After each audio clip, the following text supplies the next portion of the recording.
Hello everyone, this video is going to follow a task as it runs through a process on Jomo247. Rather than simply providing you with a diagram of how your processes work, the templates you create on Jomo247 are live processes that you can follow and action through our software. We're going to be using an employee onboarding process as our example, so let's get started. As head of HR, Fiona is going to oversee creating the activity and inviting the relevant groups and individuals to it.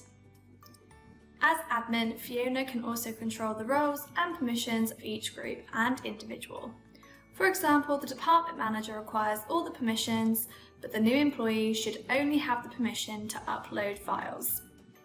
Once the activity has been created, Fiona can now create a new task which will follow the employee onboarding process. Every new employee that joins the company is a new task which follows the onboarding process. Once the task has been created, the process is now ready to begin being actioned through the system. Let's watch how one task can move between the relevant employees so your processes and documentation can be completed through Jomo247. Staying with Fiona from HR, let's go into the task and look at the current step that it is on and the next action in the process. As we can see, Fiona needs to upload the contract for the new employee to sign. To do this, Fiona can upload the contract to the task. Some additional information is required, so Fiona can add a comment to the task, asking the new employee for the extra information. Now, if we go to the My Task page, we can see that the task has disappeared for Fiona, as she no longer has a relevant step on the role. However, as an admin of the task, Fiona is still able to monitor how the task is progressing by filtering through active tasks, despite not having a role on the current step. The new employee Jack is now able to access the task from his My Task page. He can see Fiona's comment and is also able to download the contract to his PC.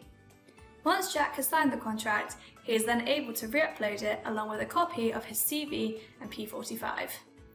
Because the contract has been re-uploaded with the same name, the document has now automatically become versioned.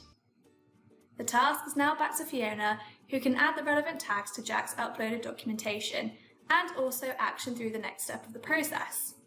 Once Jack's personnel file has been created, Fiona can then add Jack's employee ID number to the comments section, which can then be used by accounting and IT. The task can then continue to be pushed through the system by different departments. The comments section can be used to alert others if there is a delay in the process or confirm your agreement. As we can see here, Roy from IT has experienced a delay, which Fiona is able to see and OK. Once the problem has been sorted, or the relevant staff have agreed, the process then can continue running smoothly through the system. Jomo247 enables users to upload any file type, which can help facilitate more accessible staff training, as you can move away from complicated written procedure. As we can see here, the department manager Jill is able to upload training videos and photos to help make training Jack clearer and easier. Once the process has been completed, the task will disappear for all users involved. However, any admins of the activity will be able to access and view any tasks that have been completed.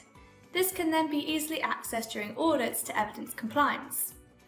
The documentation uploaded to this task can also be easily searched for by the people who have the right permissions using tags on the My Documents page.